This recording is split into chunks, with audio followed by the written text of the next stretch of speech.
Today I'm going to show you how to assemble our new transport rack. All you need is a common 2-inch receiver on any pickup truck, box truck, SUV, UTV, doesn't matter. This is going to make life much easier transporting your tanks and stands while freeing up room in your vehicle. So let's take a look on the simple installation. When you get your transport rack, this is what's included. The support bar, the cross members, and some hardware. It's really a simple installation. Let's go ahead and put it together. Here's the support bar. You'll notice it has a slight angle to it. You want to make sure that angle is up. And this hole right here, put it right into your 2-inch receiver. Go ahead and put the pin in. Now we're going to install our cross members.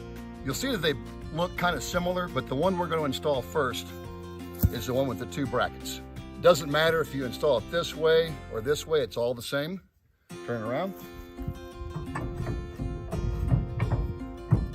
Okay, now we're ready to install the 2 eyelets.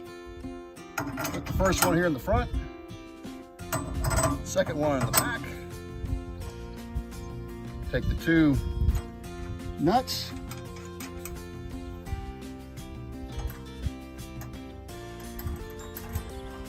And then take a 3/4 inch socket to go ahead and secure them. And then once these are secured, these eye bolts can be used to put a ratchet strap to go over the WaterMonster tanks and stands. It also keeps it secure onto the mounting post right there. Okay, now we're ready to install the cross member here. It's very important to get this right. So when you install the cross member here, this is the correct side here. You want the pad down below and you want this bar up top here. So simply line the 2 holes with the 2 holes here. Take your screw with the washer. Make sure it goes through.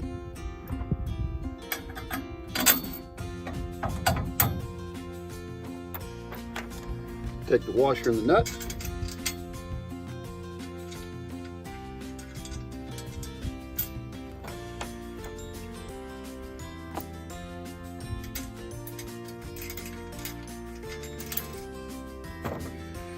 You're going to use a 9/16 wrench and socket to tighten them. And then once you've got them secured, you're ready to start stacking the stands. Okay, now that we've got the transport rack fully assembled, we're ready to start loading tanks and stands. But before we do that, I wanted to show you something here. When you're done with the rack and you're ready to take it off your vehicle, simply pull the pin and slide it right out. So you can leave it fully assembled or you can disassemble it, whatever you want to do, but just know that you can pull it out fully assembled. And the other thing, you'll notice that there's an angle here. This angle is by design.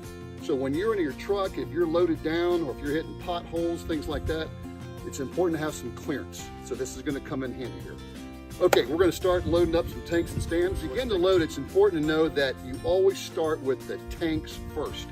This system here is designed to hold up to 3 tanks and 3 stands. For this demonstration, we're just going to use 2. So here we go.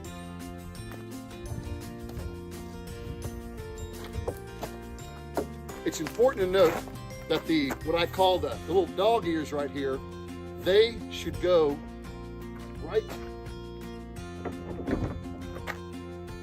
right onto this top bar right here. They saddle in there. So it's important to see that it visually sinks in here, sinks in on the other side.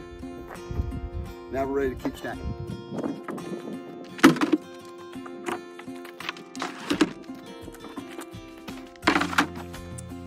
So again, this system is designed to hold up to 3. We're just going to do 2 for right now. Now we're going to take a ratchet strap, hook it on that eyelet, go over with it, go to the back eyelet. And when you're strapping it down, it's important to get it snug, but don't get too tight. If you go too tight, it puts a lot of pressure down here on the plastic with the metal pads there. So just get it snug. Okay, now that we've got our tanks and stands loaded, let's go ahead and get it secure. Hook your strap to the first hook. Come over, make sure your strap is centered across the tanks. And adjust your strap. And like I mentioned earlier, just get it snug. You don't want to go too tight because you could damage the plastic here. So we're pretty good and secure. And then take your excess slack so it's not dragging on the road. Maybe loop it around a few times, tie it off, and you're ready to transport tanks and stands.